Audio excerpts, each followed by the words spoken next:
Original post. I, 30F, never thought I'd be posting here, but my life completely blew up over the last month.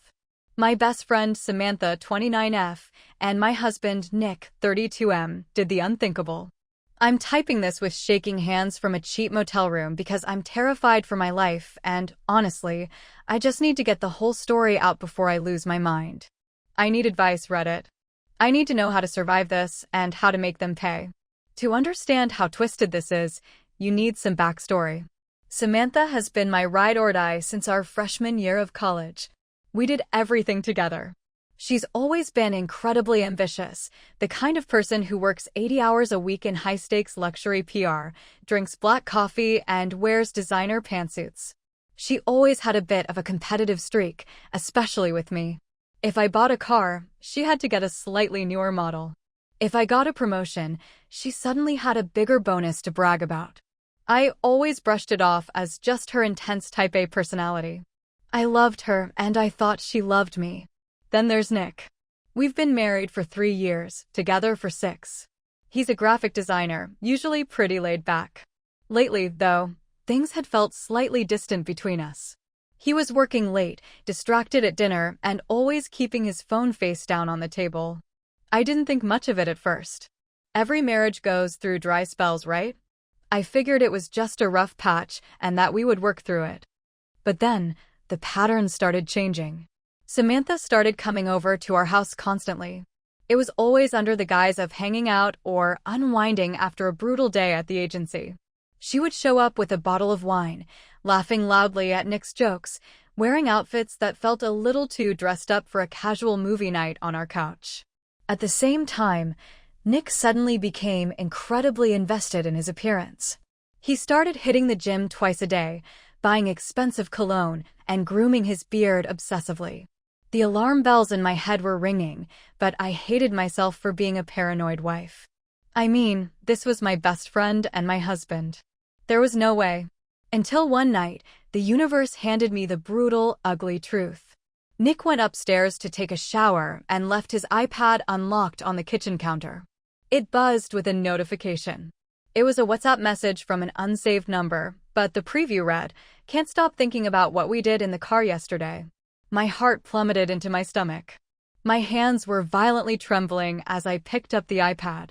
I opened the chat and my entire world collapsed. It was Samantha. The thread went back 6 whole months. It was filled with explicit messages, dirt-cheap hotel check-ins, and sickeningly detailed videos of them together in our own guest bed while I was out of town visiting my parents.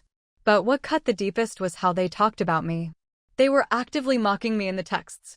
Samantha called me pathetic and clueless. Nick replied saying he couldn't stand touching me anymore and that he wished I would just disappear so they could be together openly. I sat on the kitchen floor in the dark, gasping for air, clutching my chest because the pain was physically suffocating. Before I could even process the betrayal or confront them, a new nightmare began. The very next day, I woke up feeling terribly sick. It started with severe stomach cramps, followed by intense nausea and violent bouts of dizziness. My vision would blur, and I had this bizarre, constant metallic taste in my mouth that I couldn't wash out, no matter how much water I drank or how many times I brushed my teeth. At first, I rationalized it. I thought, okay, you're experiencing a severe psychosomatic reaction to the stress and trauma of discovering the affair. I was barely eating, crying myself to sleep in the guest room, telling Nick I just had a stomach bug. But then I noticed a terrifying correlation. The sickness didn't happen randomly. It only peak intensified after Samantha would sweetly drop by to check on me. Since I was too weak to cook, she started bringing over her famous homemade iced coffee or healthy green smoothies to help me feel better. "You need your nutrients, babe," she would say with a warm, sympathetic smile, smoothing the hair back from my forehead. "Drink up. I made it just for you." And like an idiot, I drank it. And within an hour, I would be curled over the toilet, sweating, shivering, and praying for the pain to stop. The horrifying truth finally stared me in the face yesterday afternoon. I was feeling incredibly weak, barely able to leave the living room couch. Samantha was over, playing the doting best friend. She told me she was going to use the guest bathroom upstairs to freshen up before heading to a corporate client dinner. She left her massive designer leather tote bag sitting open on the kitchen counter. While she was upstairs, her phone, which was tucked inside the bag, buzzed loudly with a text notification. The screen lit up. It was from Nick. Is it done yet? I can't keep living this lie. My blood ran completely cold. I stood up, using the wall for balance, and walked over to the counter. I reached into her bag to look at the phone, but as I shoved some papers aside, my hand brushed against something rigid.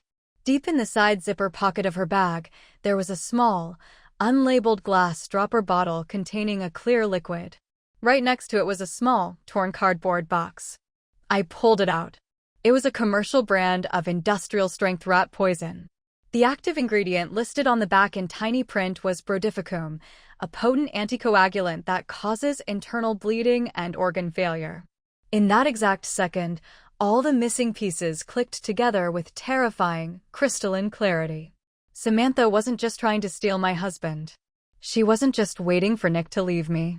They didn't want a messy, expensive divorce where I took half of Nick's assets and the house. They wanted me dead. Samantha was systematically, cold-bloodedly poisoning my drinks, trying to eliminate me permanently so she could step into my life, take over my house, and inherit my massive life insurance policy. I heard the upstairs bathroom door click open. Panic seized me. My heart was hammering against my ribs like a trapped bird. I frantically shoved the poison and the dropper back into her bag, exactly how I found it, and threw myself back onto the couch. I pulled the blanket up to my chin, closed my eyes, and faked a deep, exhausted nap. I heard her heels click down the stairs. She walked into the living room, stood over the couch for what felt like an eternity, and whispered my name. I didn't move. I kept my breathing slow and steady. Finally, I heard her pick up her bag, murmur to herself, and leave the house, locking the door behind her. The moment the driveway cleared, I ran to the kitchen. On the counter was the half-empty berry smoothie she had made for me before going upstairs. I didn't drink another drop. I poured a sample of it into a sterile Tupperware container and hid it in the freezer. I know what you guys are going to say. Call the police immediately. But please listen to me. If I call the cops right now, it's my word against hers. She can claim the rat poison was for an infestation at her own apartment. Nick will protect her. The police might think I'm just a scorned, jealous wife making up a wild story because of an affair. I don't have undeniable, concrete proof of her actually putting it in my food yet. If I strike too early and fail, they will both know I'm onto them, and they will become smarter, cleaner, and far more dangerous. Right now, they both think I am completely clueless, weak, and dying on the couch. They think they are winning. I am currently hiding in a motel a few miles away, having told Nick I went to an urgent care clinic for my stomach. I have the smoothie sample, and I have the screenshots of their affair. But I need to go back. I need to trap her. I am terrified, but I am also filled with a rage I didn't know a human being could possess. Help me. How do I play this game? How do I get the undeniable proof I need to lock her away forever, and how do I completely ruin both of their lives? Update. Hey everyone, thank you for the overwhelming support on my last post. My inbox completely exploded, and honestly, reading your comments was the only thing that kept me sane while I was sitting alone in that dingy motel room. A lot of you told me to pack my bags, run as fast as I could to the police, and never look back. Believe me, every instinct in my body wanted to do exactly that. I wanted to scream, cry, and hide from the world. But the more I thought about it, the more I realized that running away wouldn't give me justice. If I just disappeared, they would win. They would get my house, my life, and each other, while I would be left looking like a paranoid, broken woman. I decided right then and there that I wasn't going to play the victim anymore. I decided to play the long game. Here is what happened. The very next morning, I kicked my plan into overdrive. Before returning home from the motel, I drove to an independent, private toxicology lab on the other side of town. I paid out of pocket, completely bypassing our joint insurance so Nick wouldn't see the statement. I handed over the frozen smoothie sample and had them draw my blood for an immediate panel. The results came back a few hours later, and seeing them written on paper made my stomach drop all over again. The lab confirmed the presence of brodifacoum in both my blood and the smoothie. The doctor told me that because the doses had been relatively small and spread out, it hadn't caused catastrophic organ failure yet, but my body was heavily depleted of vitamin K, leading to severe internal bruising and blood thinning. He gave me a high-dose prescription of synthetic vitamin K1 to counteract the poison, along with strict instructions to keep a close eye on any sudden bleeding. I looked him in the eye and begged him to keep these medical reports strictly confidential, telling him it was for a sensitive legal dispute. He agreed. I walked out of that clinic holding the antidote to the venom they were feeding me. I wasn't dying anymore. Next, I went to a local tech shop and bought 3 high-definition, wireless hidden cameras. They were masterfully disguised. One looked like a standard USB wall charger plug, another was built into a small digital desk clock, and the third was a tiny pinhole lens embedded in a fake decorative succulent plant. When I got back to the house, Nick was sitting on the couch, watching TV. He looked up, totally startled, his eyes darting around as if trying to read my expression. "Hey," he said, his voice entirely devoid of actual warmth. "You were gone a long time. What did the urgent care doctor say?" I put on the performance of a lifetime. I slumped my shoulders, dragged my feet, and let my voice sound raspy and hollow. "They don't know, Nick. They think it's a severe, aggressive autoimmune flare-up or some kind of rare stomach parasite. They gave me some generic pills, but I just feel so weak. I feel like I'm falling apart." I watched his face. For a split second, a look of profound relief washed over his features, quickly masked by a fake, concerned frown. "Oh, wow, babe. That's awful. You just need to rest. Let me know if you need anything." He didn't even stand up to hug me. He just went right back to scrolling on his phone, probably texting Samantha that the plan was working perfectly. While he was at work the following morning, I strategically installed the cameras. I placed the USB charger camera in the kitchen outlet, directly facing the counter where Samantha always prepared my drinks. The desk clock went on the living room side table, and the succulent sat on the kitchen island. I tested the live feeds on a brand new, prepaid burner smartphone. The picture quality was crystal clear. Every single square inch of my kitchen and living room was now under surveillance. Now that the trap was set, I needed to feed Samantha the bait. I knew exactly how to handle her. Samantha's biggest weakness has always been her absolute, blinding professional vanity and her obsession with wealth. Right now, she was up for a massive, career-making senior partner promotion at her luxury PR firm. She corporate climbed like a shark, and she desperately wanted the high society lifestyle to match it. I needed to give her a reason to get sloppy, a reason to accelerate her timeline so I could catch her red-handed. That evening, Samantha came over right on cue. She knocked softly and walked in, carrying a fresh paper bag from a health food store. Nick was in the garage fixing something, so it was just the two of us. I was curled up on the couch under 3 layers of blankets, pretending to shiver, looking as pale and helpless as humanly possible.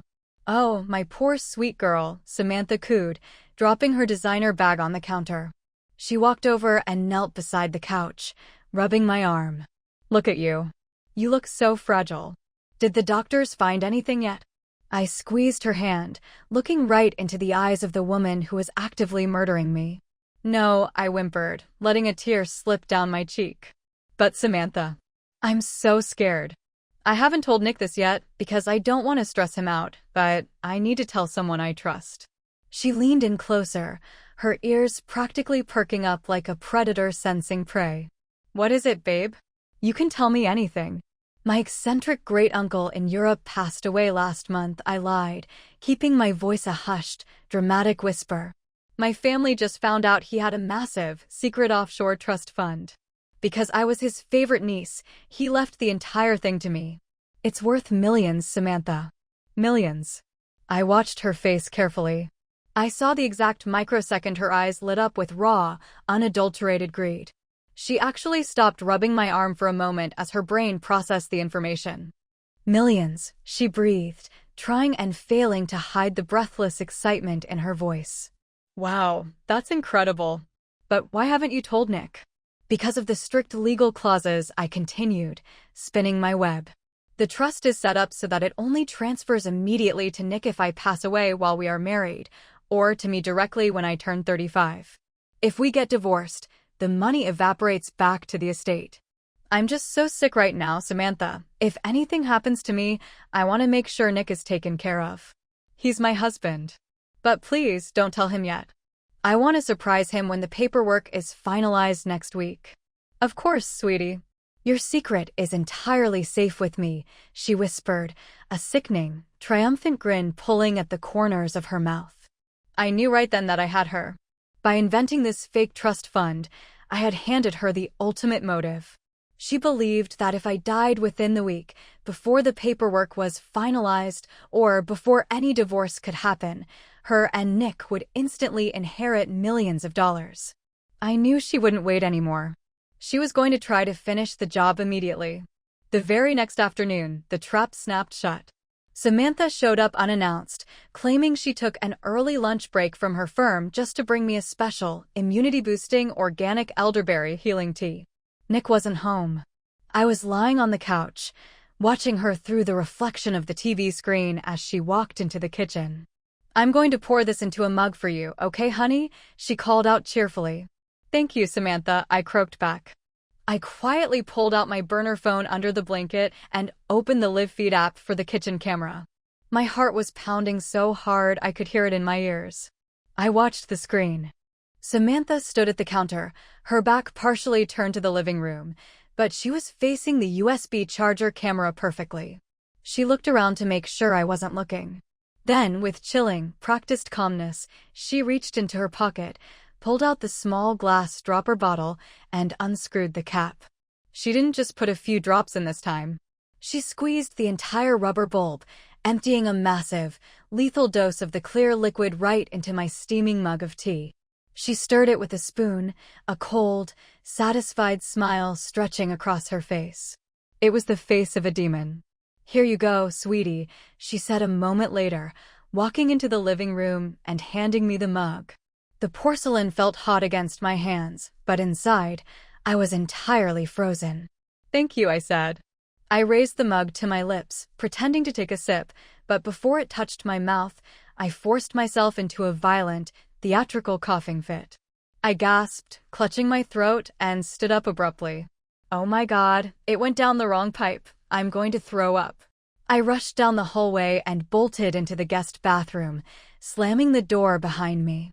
The second I was inside, I pulled down the sleeve of my oversized sweater, revealing a small, insulated metal thermos I had strapped to my forearm with heavy-duty medical tape. I unscrewed the top and carefully poured every single drop of the poison tea into the thermos, sealing it tight. I waited another minute, flushed the toilet to make the act believable, washed my face, and walked back out. Samantha was standing in the hallway, looking frantic. Are you okay? She asked, her eyes immediately darting to the empty mug in my hand. Yeah, I sighed, wiping my mouth with the back of my hand. I managed to get it down, but my stomach is just rejecting everything today. I think I need to sleep, Samantha. I'm so exhausted. Of course. Go rest. I'll let myself out, she said, practically beaming with joy. She genuinely believed she had just delivered the final blow. She thought I would be dead by morning. The moment her car pulled out of the driveway, I stopped crying. The weakness left my body, replaced by a cold, calculating rage. I had the chemical evidence in the thermos, and I had the undeniable, crystal-clear video evidence of her poisoning my drink on my phone. But instead of calling the police on Samantha first, I decided to destroy Nick. I knew that if I called the cops right away, Samantha's high-powered PR brain would immediately go into damage control. She might try to pin it on Nick, or they might coordinate their stories. I needed to divide and conquer. I wanted Nick to suffer the psychological terror of realizing his entire life was over before he even knew what hit him. I called a process server I had hired earlier that morning and told him to meet me at the house. I also called Nick and told him he needed to come home from work immediately because my medical results had arrived and we needed to talk. He sounded annoyed, but he agreed. An hour later, Nick walked through the front door. What's going on? He asked, throwing his keys on the counter. I was in the middle of a design pitch. I was sitting at the dining room table. I didn't look sick anymore. I was sitting up straight, wearing a sharp blazer, with a thick manila envelope resting in front of me. "Sit down, Nick," I said, my voice as cold as ice. He blinked, confused by my sudden shift in posture. He sat down across from me, frowning. "What is this? What did the doctor say?" I didn't say a word. I reached into the envelope and pulled out a stack of papers, sliding them across the table. Right on top, in bold, capital letters, were the words, "Petition for dissolution of marriage." Divorce papers. Nick scoffed, a arrogant smirk creeping onto his face. "Are you serious right now? Divorce? Because I've been distant lately? You're being completely psychotic." "Open the folder underneath," I interrupted quietly. He opened it. Inside were 50 pages of printed screenshots of his WhatsApp messages with Samantha. The explicit photos, the videos, the texts where they called me pathetic, and the messages where they planned for me to disappear. Nick's smirk instantly vanished. The color completely drained from his face. He began to stammer, his hands shaking as he flipped through the pages. "I can explain," he choked out, looking up at me with wide, panicked eyes. "It was a mistake, I swear. It didn't mean anything. Samantha seduced me. I was going to break it off." "Shut up," I said, leaning forward. "That's not why you're signing these papers today, Nick. You're going to sign them because of this." I pulled out my burner phone, pressed play on the video, and turned the screen toward him. He watched the video of Samantha standing in our kitchen. He watched her pull out the rat poison, empty the dropper into my mug, stir it, and smile. He watched his mistress actively commit attempted first-degree murder in his own home. Nick gasped, dropping the papers. He covered his mouth, his chest heaving as he stared at the screen in absolute, paralyzing horror. Oh my God, she actually did it. She told me she was just giving you something to make you look crazy so I could get full custody. I didn't know she was killing you. I swear to God I didn't know. Whether he was telling the truth about his level of involvement didn't matter to me. He was an accomplice to her presence in my life, and his texts proved he wanted me gone. "Here's how this is going to go down, Nick," I said, my voice completely steady, sounding like a judge delivering a sentence. "The divorce papers in front of you stipulate that I get the house, both cars, the entire joint savings account, and your retirement fund. You get nothing. You walk away with the clothes on your back. You can't do that. That's everything I have," he cried, tears streaming down his face. "If you sign right now, I will tell the police that you were a clueless idiot who had no idea what Samantha was doing, and I won't name you as a co-conspirator to attempted murder," I lied smoothly. "If you refuse to sign, I walk out of this house, go straight to the police station, hand over this video, the toxicology reports, and your text messages, and you will be arrested alongside her before the sun goes down. You will spend the next 25 years to life in a state penitentiary as an accessory to premeditated murder. Sign the papers." Nick looked at the video, then at the divorce papers, and completely broke down. He was sobbing hysterically, hyperventilating so hard he could barely breathe. He realized that Samantha was a literal psychopath who would have eventually gotten rid of him too once she had the fake millions. He realized his entire life had just been utterly vaporized. With trembling hands, he picked up the pen. He signed his name on every single line required. He signed away his house, his money, his future, and his dignity. "Now get out of my house," I said, taking the papers back and checking the signatures. "If I see your face here again, the deal is off." He grabbed his jacket, crying like a child, and stumbled out the front door, completely broke, homeless, and ruined. Part 1 of my revenge was complete. My cheating husband was taken care of. But the real monster was still out there, sitting in her fancy corporate office, waiting for me to die. Tomorrow morning is Samantha's big promotion presentation at her PR firm. She thinks tomorrow is the day she becomes a senior partner and a millionaire. She has no idea that tomorrow is the day I destroy her entire existence. Stay tuned for the final update, Reddit. It's going to be a bloodbath. Final update. This is it, everyone. This is the final update. First of all, I want to say thank you to this incredible community. When I was at my lowest, locked in a motel room and realizing the two people I trusted most wanted me dead, your comments gave me the strength to stand up and fight back. I promised you a corporate bloodbath, and today I delivered. Samantha thought she was going to spend this morning celebrating the absolute pinnacle of her career. Instead, she watched her entire life burn to the ground in front of the very people she spent a lifetime trying to impress. Here is how the final trap snapped shut. As I mentioned before, Samantha was a high-stakes corporate ladder climber at a boutique luxury PR firm in the city. For the past 6 months, she had been ruthlessly competing for a senior partner position. Today was the day of her final, career-making presentation. The entire board of directors, the chief executives, the founding partners, and several of the firm's multi-million-dollar clients were flying in to sit in the main boardroom and watch her pitch. She had been preparing for this moment for a year. She truly believed that by the afternoon, she would have a massive salary bump, a corner office, and a dead best friend whose life and fake offshore millions she could easily inherit. But I didn't just want Samantha to go to prison. Prison is a legal consequence, but for a narcissist like Samantha, the ultimate punishment is public humiliation. I wanted her name permanently, globally ruined in the professional world. I wanted her to be so thoroughly radioactive that no corporate entity would ever dare breathe her name again. I wanted her reputation to be a crater. Last night, I prepared the payload. I used an anonymous, encrypted bulk email server to compile a digital file that left absolutely zero room for interpretation.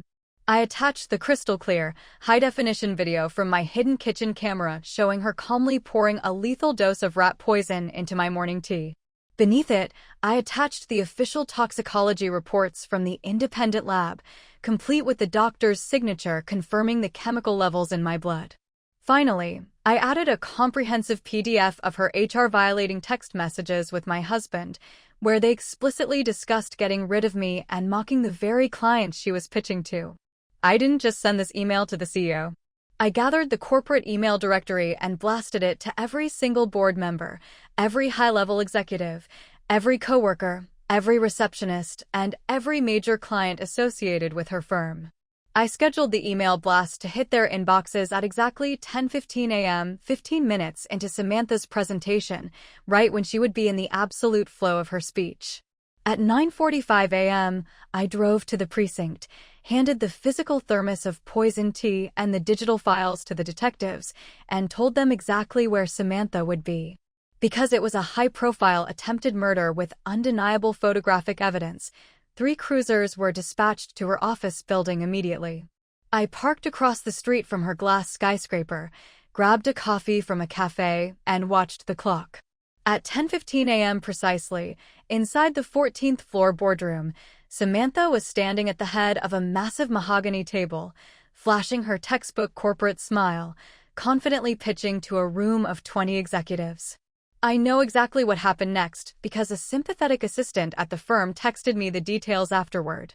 Right in the middle of Samantha's speech, a stray smartphone on the table buzzed. Then another. Then the CEO's iPad chimed. Within 10 seconds, every single phone, tablet, and laptop in that boardroom started pinging simultaneously with the exact same high-priority notification. Samantha paused, her smile faltering slightly as the entire room distracted themselves to look at their screens. The CEO tapped his iPad, opening the email. The video immediately started playing. In the dead silence of that boardroom, the audio of Samantha's own voice chirping, "Here you go, sweetie, drink up," echoed from multiple devices at once. The assistant told me the room went entirely, agonizingly ice-cold. The CEO looked up from his screen, staring at Samantha with a look of absolute, unadulterated horror and disgust. The clients looked like they had seen a ghost. Samantha froze, her face turning a sickening shade of gray as she realized every single eye in the room was watching her commit a capital crime on screen. She tried to stammer, to say it was a deepfake, to claim she was being framed, but the evidence was too overwhelming. Before she could even finish a sentence, the heavy glass doors of the boardroom swung open. 2 uniformed police officers and a pair of detectives walked straight into the room, bypassing security. Samantha Henderson, the lead detective, asked. She completely lost her mind. The corporate, poised persona shattered into a million pieces. She started screaming, crying, and violently thrashing as the officers grabbed her arms, forced her around, and clicked the steel handcuffs around her wrists. She knocked over a presentation easel, crying out that she was innocent, sobbing hysterically as they dragged her out of the boardroom, down the long glass hallway, and past the desks of every single coworker she had ever looked down upon. By the time they led her through the lobby and into the back of a police cruiser in broad daylight, there were dozens of people filming her on their phones. The fallout has been absolute perfection. Samantha is currently being held in the county jail without bail. Because of the premeditated nature of the crime, the overwhelming video evidence, and the toxicology reports, she is facing charges of attempted first-degree murder and conspiracy. Her defense attorney is trying to scramble, but there is no defending what she did on camera. Her career is completely, irrevocably dead. She was formally terminated by the firm within an hour of her arrest, and the company issued a public statement condemning her actions. She is blacklisted from the PR and finance industries globally. No one will ever hire her again, and she is looking at 25 years to life in a maximum security prison. As for Nick, the cowed little traitor spent the last few days packing his clothes into garbage bags. True to his word, he didn't fight the divorce. He knew that if he did, he would be sitting in a cell right next to his mistress. He signed everything over to me. He is completely broke, homeless, and his entire family has disowned him after I shared the truth with them. Last I heard, he moved across the country to a small town where nobody knows his name, working a low-wage job just to survive, entirely ruined and universally hated. And then there's me. I am currently sitting on the back patio of my beautiful, fully paid-off house. The sun is shining, the air is clear, and the internal bruising from the poison is completely healing. For the first time in 6 months, the metallic taste in my mouth is entirely gone. I am sitting here, breathing in the fresh air, sipping a warm, rich cup of coffee that I brewed myself, finally feeling entirely safe, peaceful, and victorious. They tried to take my life, my home, and my future away because of their own pathetic greed. But they underestimated who they were dealing with. They thought I was a victim, but I was the architect of their downfall. Living well, keeping my home, and getting absolute, unmitigated justice is truly the best revenge. OP out.